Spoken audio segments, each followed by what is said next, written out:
2025 का चैंपियन 2026 में क्या करेगा? क्या ये एचडीएफसी, पराग पारेख और बाकी फंड्स को बीट कर पाएगा? जैसे ये 2023 का चैंपियन था, 24 का भी नहीं बोलूँगा, 24 में मार्केट गिरना शुरू हुआ था। तो जहाँ मार्केट गिरता है वहाँ पराग पारेख चैंपियन बन जाता है, ठीक है।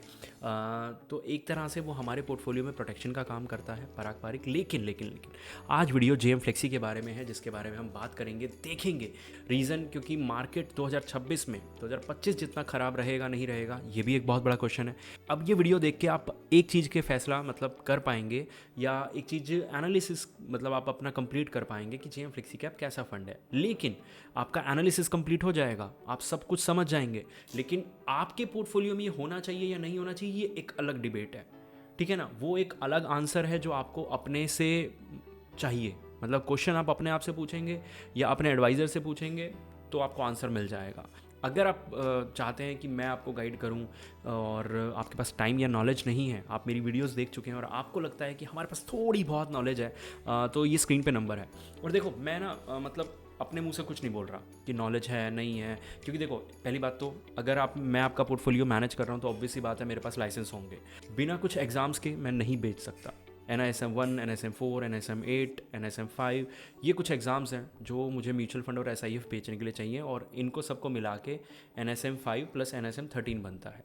डिटेल में नहीं जाऊंगा, बोर हो जाओगे। कहने का मतलब ये है कि अगर आप नॉलेज चेक करना चाहते हैं ना, तो आप वीडियोस कंपेयर कर लीजिए। आप मेरी वीडियोस देखिए, किसी पर्टिकुलर फंड के बारे में नज़रिया देखिए, जेएम फ्लेक्सी कैप को मेरी वीडियो से बाकी वीडियो की कंपेरिजन करिएगा जो लोग बना रहे हैं। ऑनलाइन डेटा रीड करने में और एक फ़ंड के बारे में बात करने में बहुत डिफरेंस होता है, ठीक है। होपफुली आप समझ गए होंगे। जो लोग मेरे साथ स्टार्ट करना चाहते हैं, स्क्रीन पे नंबर है। अब जेएम फ्लेक्सी कैप के डिटेल में चलते हैं। अगर मैं बात करूं सबसे पहले लास्ट क्वार्टर के अंदर, जब रिकवरी वाला टाइम आया, जब एक मार्केट ने बूम लिया, तो सबसे पीछे रहना किसका काम है? पराग पारेख का। दैट्स वाई ये फंड मुझे उतना पसंद नहीं है। कि भाई जब बुल रन होता है तब तो कुछ ऐसा करो ना कि रिटर्न्स मिल जाएं, तो वहाँ पे रिटर्न्स नहीं मिलते। ये सिर्फ डाउन साइड आपको प्रोटेक्ट कर सकता है। जेएम ने ऑलमोस्ट 4.2 दिए, 6.47, 5.8, ठीक है। एक क्वार्टर के हिसाब से तीनों ने ठीक ठाक रिटर्न दिए। लेकिन लास्ट क्वार्टर में अगर मैं कंपेयर करूं, बंधन को हम बैंक ऑफ इंडिया को छोड़ दें, क्योंकि ये तो भाई एक्स्ट्रा ऑर्डिनरी चल रहा है, इससे मैं किसी को भी कंपेयर करूंगा पीछे रह जाएगा। मैं कह रहा हूँ स्मॉल कैप भी कंपेयर नहीं कर सकता फिलहाल तो मैं bank of India flexi cap से, तो ये इतना तगड़ा चल रहा है। लेकिन लास्ट 1 ईयर में रिटर्न्स मिले, क्योंकि मार्केट गिर रहा था, बैंक ऑफ इंडिया ने हल्के फुल्के रिटर्न्स दिए। तो बैंक ऑफ इंडिया मुझे यहाँ पे ना एक चीज़ अच्छी लगी इसके अंदर। अब ना ये बहुत ज़्यादा कंसिस्टेंट तो है नहीं, इसलिए एक प्रॉब्लमेटिक हो सकता है। लेकिन आप ये देखो, लॉन्ग रन में मार्केट ज़्यादातर बुल रन में रहा है, इसलिए पराग पारेख के कम है रिटर्न्स 5 ईयर्स में। अगर मार्केट ज़्यादातर वॉलेटाइल रहता या गिरते हुए सिचुएशन में रहता, बियर मार्केट रहता, तो इसके रिटर्न सबसे ज़्यादा हो सकते हैं। तो ये एक थोड़ा सा रिस्की बेट हो सकता है। आपके पोर्टफोलियो में 10% ठीक रहेगा। मुझे नहीं लगता अब इसको 20% रखने की ज़रूरत है आपको। बाकी स्टिल वही है ना, हर डिसीज़न आपका खुद का है। मैं सिर्फ वो रूल्स रेगुलेशन बता रहा हूँ जो मुझे ठीक लगते हैं, ठीक है। कंप्लीटली आपका डिसीजन है। इन तीनों फंड्स ने काफ़ी अच्छा किया है लॉन्ग रन में। 3 ईयर्स में ऑलमोस्ट इक्वल ही हैं सारे के सारे। लेकिन HDFC अब पीछे करके कंसिस्टेंट हो गया, जेएम तो थोड़ा बहुत था ही, ठीक है। तो ये तीनों बहुत ज़्यादा कंसिस्टेंट रहे हैं लास्ट 8-10 सालों में, ठीक है। मैंने आपको एक वीडियो में मतलब एक उसमें दिखाया भी था कि इन्होंने 4 साल ऐसा हुआ है रिटर्न्स नहीं दिए लास्ट 10-12 ईयर्स में, 11 ईयर्स में। बाकी 6-7 साल इन्होंने रिटर्न्स दिए हैं, जो कि एक अच्छा मार्क है। ओके, अब अगर मैं रिस्की की बात करूं तो ये बिल्कुल सेकंड नंबर पे आता है, ये फर्स्ट नंबर पे, ये थर्ड पे, और ये सबसे ज़्यादा रिस्की है। और इसका बीटा इतना ज़्यादा हाई कि मैंने कभी देखा ही नहीं। 1.02 इतना तक तो होता है, लेकिन ये बहुत ज़्यादा हायर एंड पे चला गया। अब एक चीज़ ध्यान रखना, हम कभी भी पोर्टफोलियो बनाते हैं ना, तो वहाँ पे हमारा एक रिटर्न्स होते हैं कि हम क्या एक्सपेक्ट कर सकते हैं। निफ्टी 50 के कितने रिटर्न्स हम कंपेयर, मतलब निफ्टी 50 से अगर मैं 15% एक्सपेक्ट कर रहा हूँ, तो मैं यहाँ 28% में रिटर्न्स निकाल रहा हूँ। अब निफ्टी 50 में कितना डाउन सोच सकता हूँ कि 4% डाउन जाएगा। मेरा पोर्टफोलियो अगर 8% डाउन जा रहा है तो ये एक गलत बेट है। क्यों? क्योंकि यहाँ पे मैं ले रहा हूँ almost 1.8% better than Nifty, risk ले रहा हूँ मैं 2%। तो मैं हर 1 रुपया कमाने के लिए या 1.8 रुपये कमाने के लिए 2 रुपये का रिस्क ले रहा हूँ, तो जो कि ठीक नहीं है, ठीक है।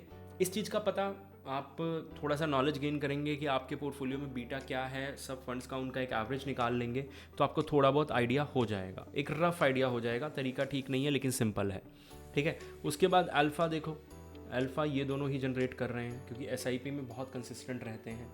लेकिन यहाँ पे मुझे फिर एचडीएफसी सबसे ज़्यादा अच्छा लग रहा है, लेकिन बात तो हम जेएम की कर रहे हैं। तो जेएम यहाँ पे थोड़ा सा पीछे रह जाता है अल्फ़ा में, और हायर साइड पे चला जाता है स्टैंडर्ड डिविएशन और उसके मतलब बीटा के।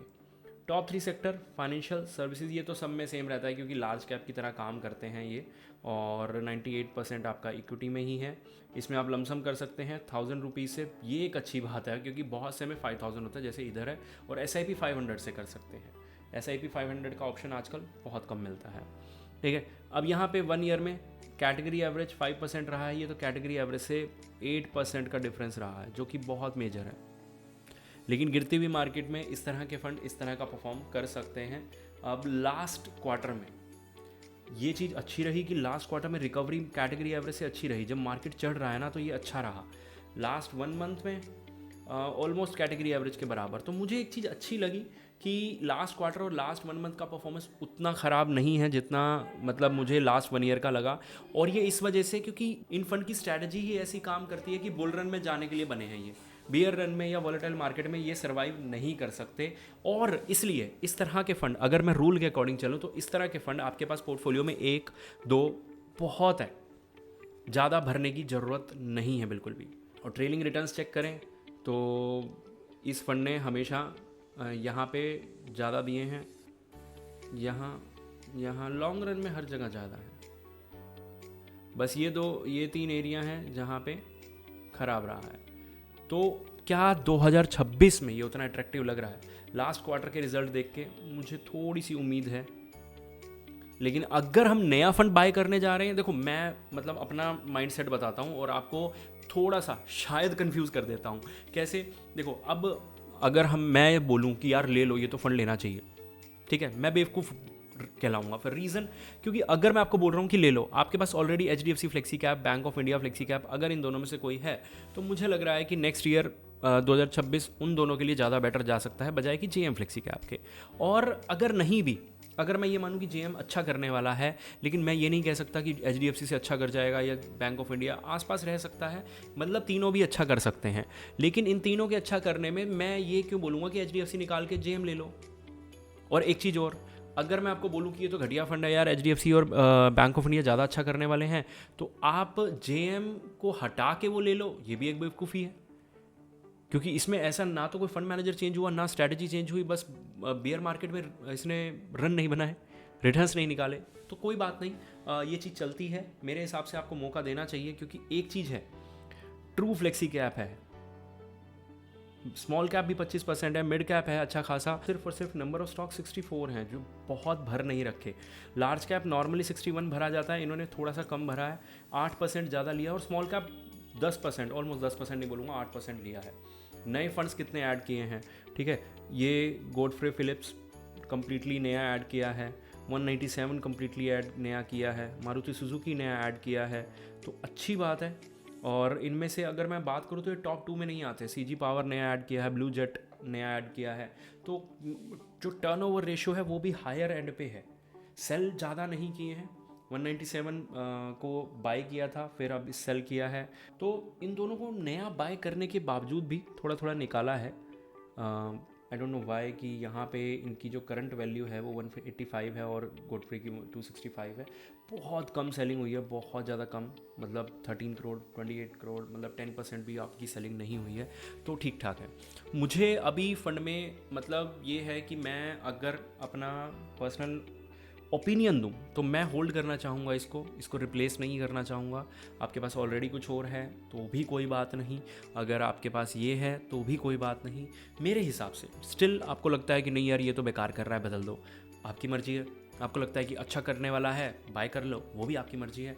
लेकिन मेरा काम था आपको नंबर्स दिखाना, टर्नओवर रेशो दिखाना और चीज़ें बताना। तो चीज़ों के हिसाब से इसके अंदर हमने देखा कि इसने कुछ नई चीज़ें बाय करके उनमें हल्का सा पोर्शन कम किया, कुछ नए स्टॉक्स लिए, और एक ट्रू फ्लेक्सी कैप जिसे हम नेचर में बोल सकते हैं वो है ये। ओके, और साथ ही साथ लास्ट जब बियर मार्केट है उसमें इसका कुछ खास परफॉर्मेंस नहीं है, क्योंकि स्टैंडर्ड डिविएशन और बीटा बहुत हाई है, तो हम एक्सपेक्ट नहीं कर सकते।